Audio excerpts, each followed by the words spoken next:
Why are there so many biolabs in war-torn and unstable countries? Hi, I'm Nat, and today I want to talk about Sudan. Right now, they're going through a major conflict between the military and a paramilitary group, to the point where the United States had to pull out a lot of their embassy and foreign diplomats, but they did leave a lot of their citizens behind, similar to what happened in Afghanistan. And while the mainstream media might be trying to frame this as an effort to restart the transition towards democracy in Sudan, well, this is what you won't hear on the mainstream media, and it's coming from John David Bukali, who is a reporter from Kenya. This is what he has to say about it. The fighting that is going on in Sudan, what's happening there is more than meets the eye. And it's time for the world to discuss the actual truth of what is going on there.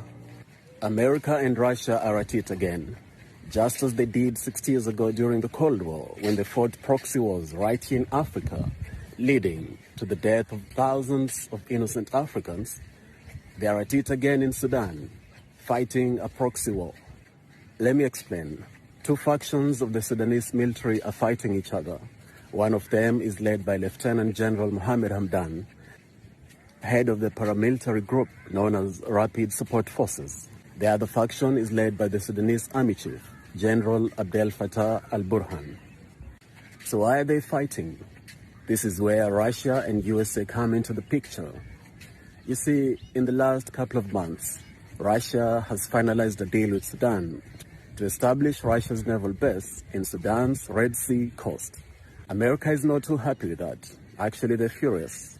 America's ambassador to Sudan, John Godfrey, expressly warned Sudan not to seal that deal with Russia, but they're going ahead and doing just that.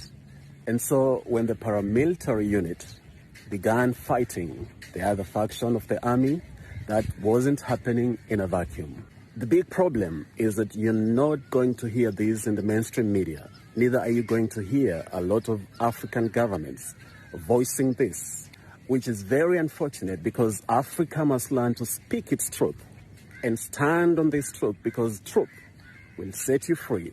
So it is left to the African people, we the African people, to speak this truth and tell America and Russia to get off Africa, to get their hands off Africa.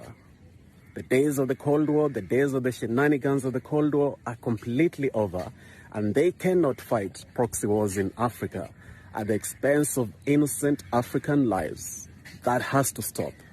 The fighting in Sudan must stop. The puppet masters must stop their evil, diabolic games.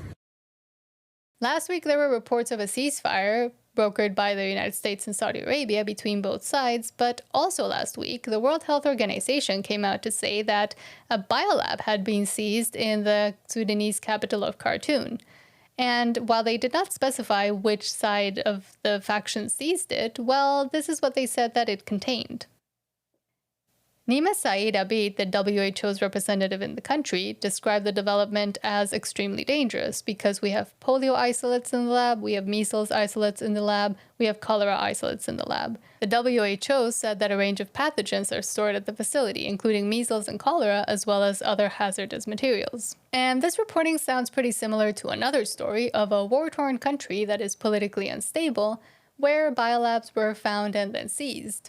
In Ukraine, Russia came out to say that they found a lot of biolabs, maybe manufacturing bioweapons, and that they wanted the UN to know. However, the UN dismissed this as Russian misinformation, and they said that they weren't going to investigate. However, months and months later, Victoria Nuland, who also reappears in this Sudan story, came out to say that maybe, well, yes, there were American biolabs, but don't worry about it and don't report on it. In this case, Victoria Nuland on March paid a visit to Sudan, and shortly thereafter, the country destabilized. Another similar story and parallel to Ukraine. Why are there so many biolabs in war-torn and unstable countries?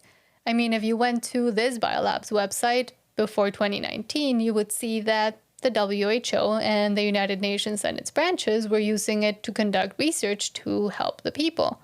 But again, it is an unstable country, and same with Ukraine.